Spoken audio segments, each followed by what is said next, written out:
A paz do Senhor Jesus, passando para mais um encontro com Deus. E hoje o nosso encontro está baseado em Tiago, capítulo 4, versículo 14, que diz assim a palavra do Senhor: Vocês não sabem como será a sua vida amanhã, pois vocês são como uma neblina passageira, que aparece por algum tempo e logo depois desaparece. Com base no texto de Tiago, quero vos falar sobre a brevidade da vida. Queridos irmãos, a vida ela é efêmera. Ela é como a neblina que surge pela manhã e logo desaparece. Essa verdade bíblica nos convida a refletir sobre as nossas prioridades e o propósito de nossa existência.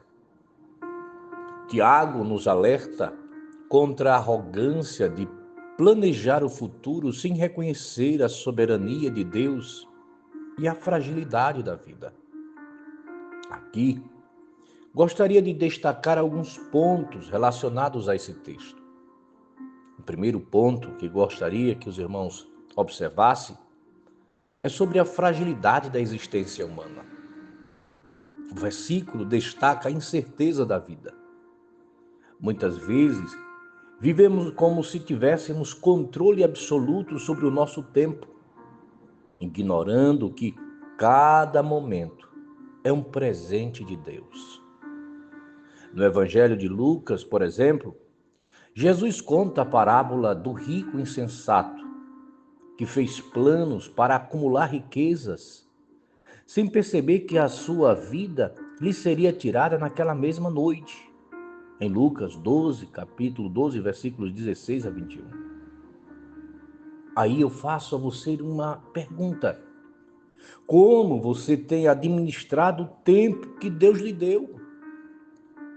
O segundo ponto que gostaria de observar é sobre a soberania de Deus sobre o nosso futuro.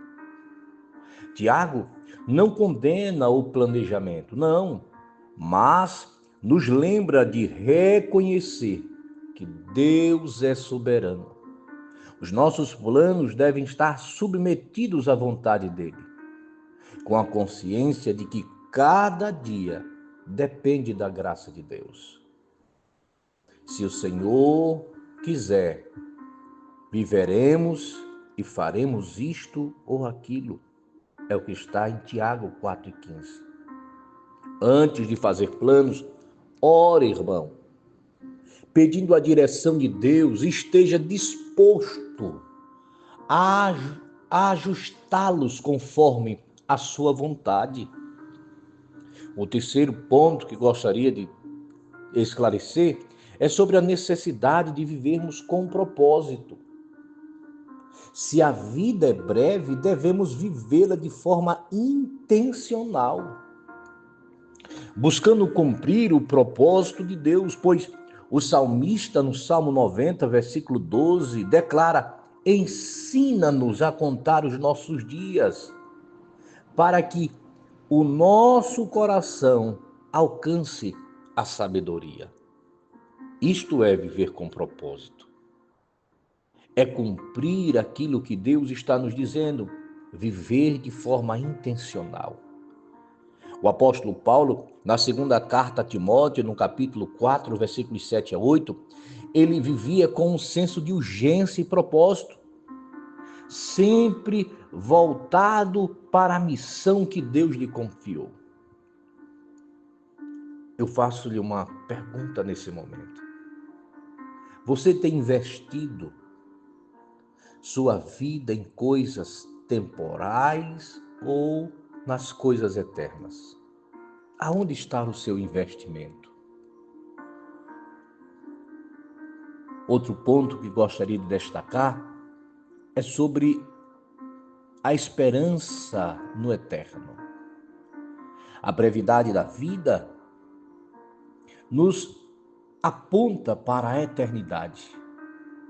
Para aqueles que estão em Cristo, a morte não é o fim, não, mas o início de uma nova vida ao lado do Senhor. Na primeira carta de João, capítulo 2, versículo 25, ele diz: e esta é a promessa que ele nos fez, a vida eterna. Querido irmão, lembre-se de que cada decisão que você toma hoje tem um impacto eterno. Priorize o seu relacionamento com Deus e a sua missão como cristão, como crente, como salvo que você é. Por fim, a última lição que aprendo aqui é que nós precisamos viver cada dia para a glória de Deus. O apóstolo Paulo nos ensina a fazer tudo para a glória de Deus na primeira carta aos Coríntios, capítulo 10, versículo 31. Esse princípio nos ajuda a aproveitar ao máximo o tempo, dedicando-nos a viver para Ele e a impactar outras pessoas com o Evangelho. Com isso, viva cada dia como se fosse o último, confiando no Senhor e glorificando o Senhor com as suas ações. Amado irmão, amada irmã, eu quero dizer neste dia que a brevidade da vida nos convida a viver com sabedoria e com propósito, confiando no Senhor em cada passo, buscando aquilo que é eterno. Lembre-se, cada momento é uma oportunidade de glorificar a Deus e impactar vidas para o reino do Senhor Jesus. Que Deus te abençoe, que Deus abençoe a sua casa, que Deus abençoe a sua vida e que nós possamos viver a vida, pois esta é passageira, ela é breve. Vivamos de forma que agrade ao Senhor. Vivamos com propósito para que o nome do nosso Deus seja glorificado em o nome do Senhor. Que Deus te abençoe. Fique na paz, em nome de Jesus.